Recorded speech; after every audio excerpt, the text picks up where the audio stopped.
4 times in a single speech.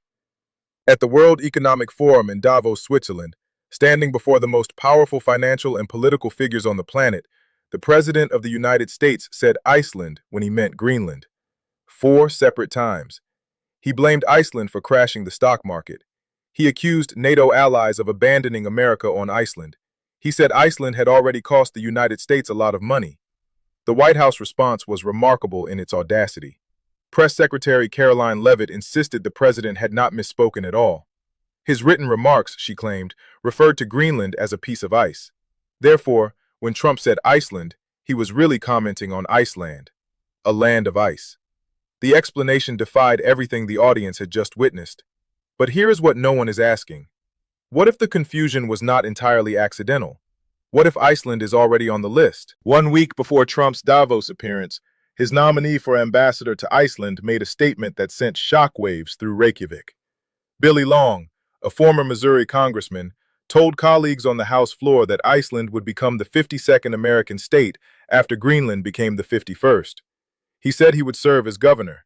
When the story broke, Long claimed it was a joke, but the timing was impossible to ignore. He made the comment the night before American, Danish, and Greenlandic officials were scheduled to meet at the White House. The Icelandic Foreign Ministry did not treat it as a joke. They contacted the American embassy in Reykjavik, demanding clarification. A petition demanding the rejection of Long's ambassadorship gathered thousands of signatures within days. The language of the petition was pointed. It called the remarks insulting to a nation that had fought for its freedom while remaining a close American ally. Something is happening beneath the surface. And to understand what it means, you need to understand why Iceland matters far more than its population of 400,000 would suggest. Iceland sits at the intersection of geography and power in a way that few places on Earth can match. Winston Churchill, quoting German General Karl Haushofer, once observed that whoever possesses Iceland holds a pistol firmly pointed at England, America, and Canada. That assessment has not changed. If anything, it has become more accurate as Arctic competition intensifies. The island occupies the center of what military strategists call the GIUK Gap. The name is an acronym for the maritime channels between Greenland, Iceland, and the United Kingdom that connect the Arctic Ocean and the Norwegian Sea to the North Atlantic. During the Cold War, these passages were the only available routes for Soviet submarines to leave their bases on the Kola Peninsula and reach the Atlantic Ocean, where they could threaten American cities and disrupt shipping lanes to Europe. NATO built its entire northern maritime defense around controlling this gap.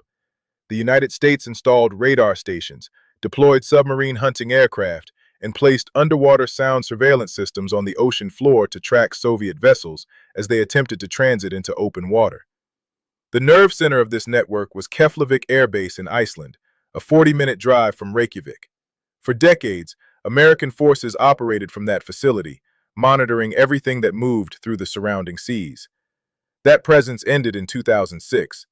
With the Cold War over and Russia seemingly integrated into the international order, the Iceland Defense Force was disbanded. American troops went home.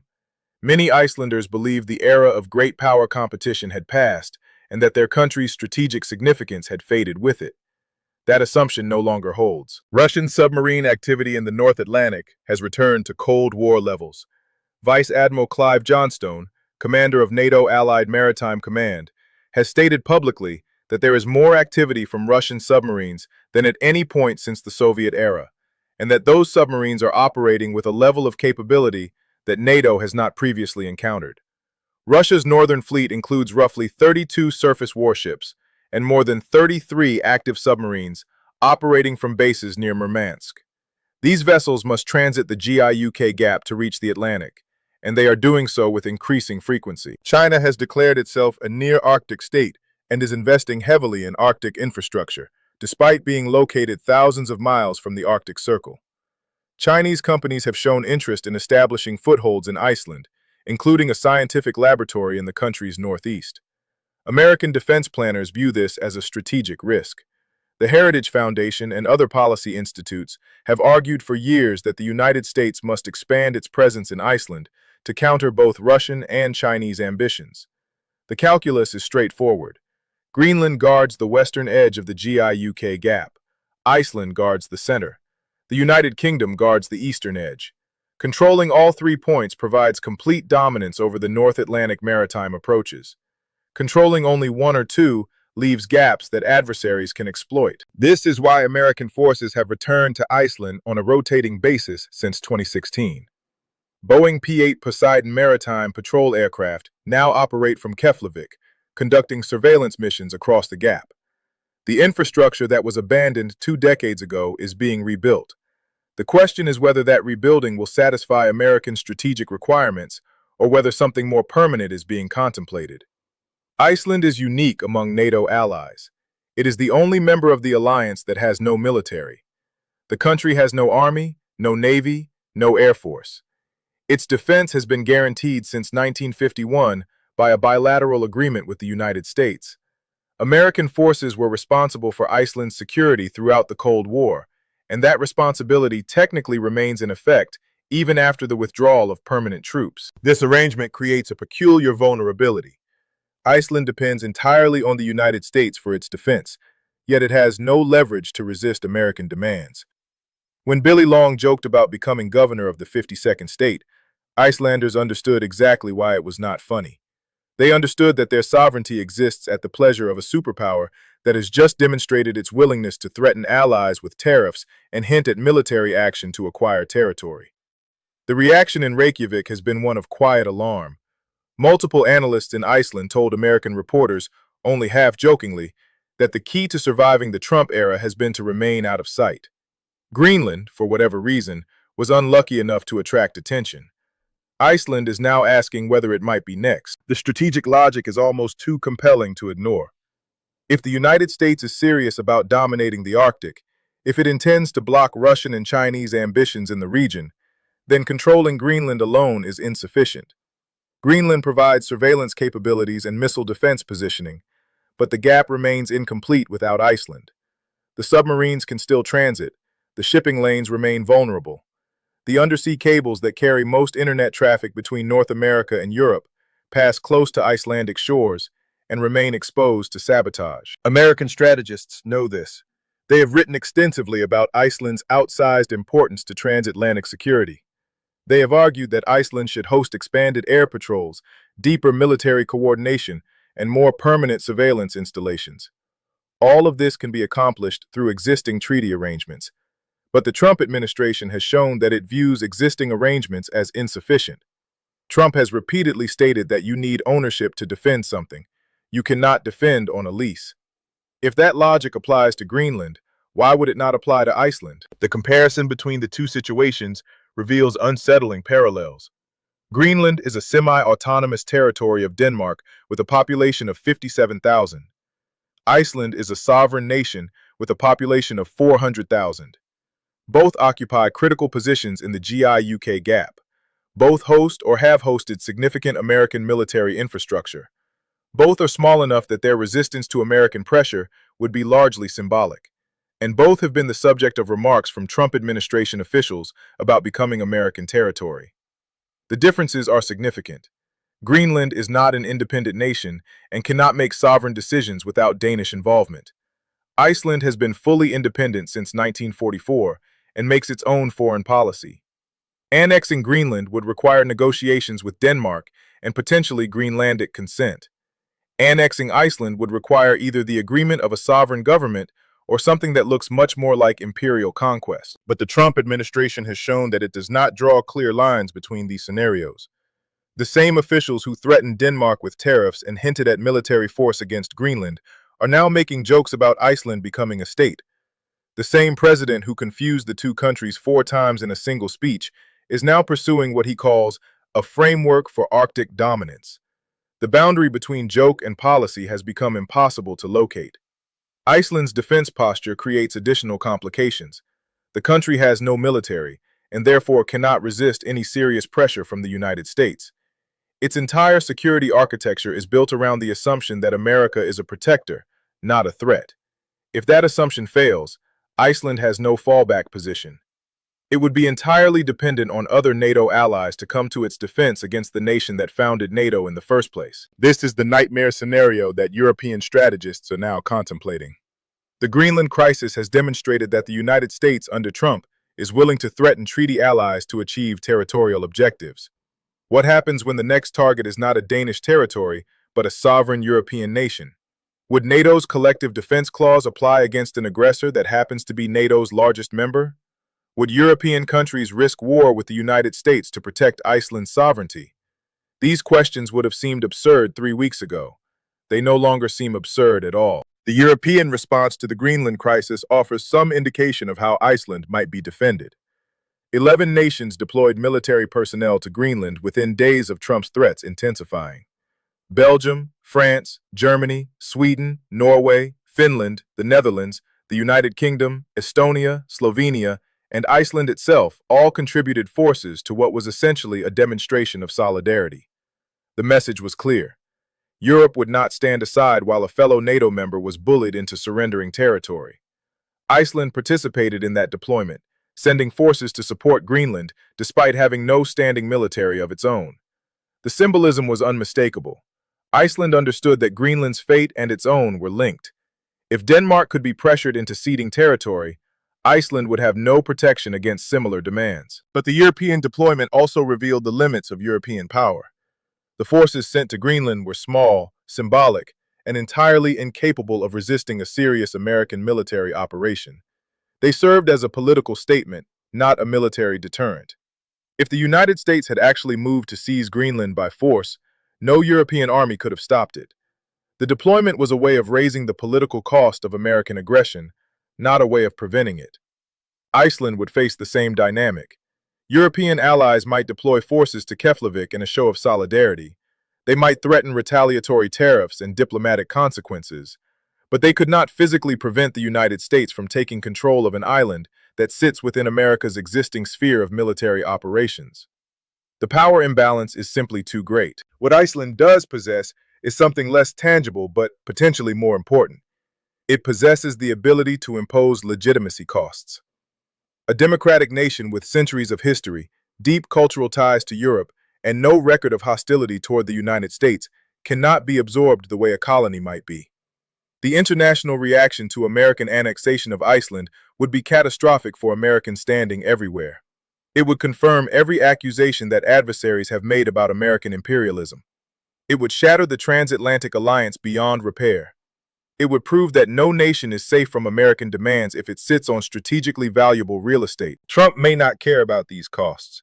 He has shown repeatedly that he prioritizes immediate gains over long-term consequences, and that he views international criticism as evidence of his strength rather than his weakness.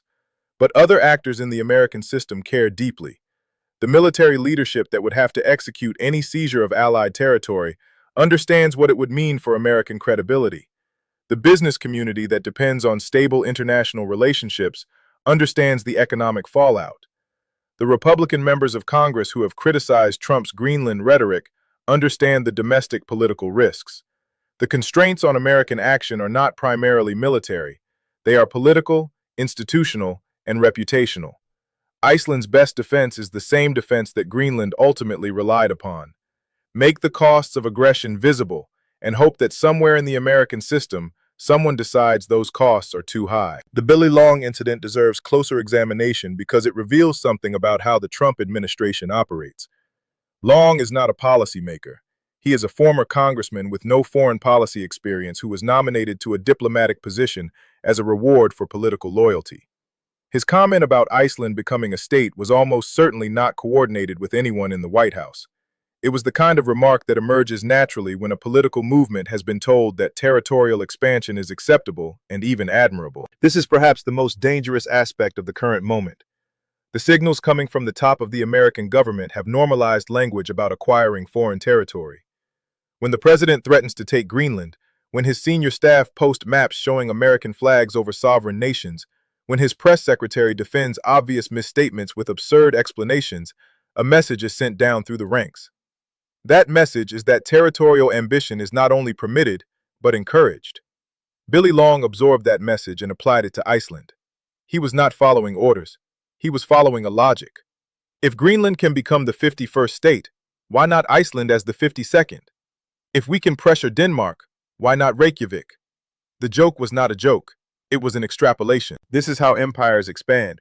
not through careful strategic planning, but through the gradual normalization of imperial rhetoric until what once seemed unthinkable becomes merely the next logical step.